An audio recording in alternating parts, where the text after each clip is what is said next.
Present నేను కొరియాలో డేజాన్ city railway స్టేషన్లో ఉన్నాను.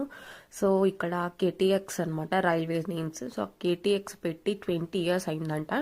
సో యానివర్సరీ సందర్భంగా ఇప్పుడు ఎట్లాగో సమ్మర్ స్టార్ట్ అవుతుంది కాబట్టి వాళ్ళు కొంచెం అవేర్నెస్గా కూడా 20 years సెలబ్రేషన్కి అవైలబుల్గా సో వాళ్ళు ఒక fans hand made fans so ఇష్టమైన నేమ్ రాయించమన్నారు. నేను మన ఇండియాని రిప్రజెంట్ చేస్తూ ఇందో అని రాయించాను. సో పక్కనే కేటీఎక్స్ 220 years అని చెప్పి వాళ్ళు రాసి నాకు ఆ ఫ్యాన్ గిఫ్ట్గా ఇచ్చారనమాట.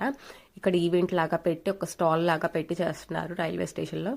ఇదిగోండి లాంచ్ అయింది. నేను లాస్ట్ ఇంకొక 10 members ఉన్నానుగా నేను చూశాను. సో తీసుకున్నాను. అవును కదా, ఇందో అని రాయించేసి నా దగ్గర భద్రంగా దాచుకుంటాను. నేను ఎప్పుడు నా దగ్గర ఉంచుకుంటాను. లైక్ ఇది హ్యాండ్ మేడ్ అనమాట. ఆ వాటర్ కలర్ స్ప్రింకిలింగ్ అంతా హ్యాండ్ మేడ్. సో నేమ్ కూడా వాళ్ళే రాశారు చూడండి.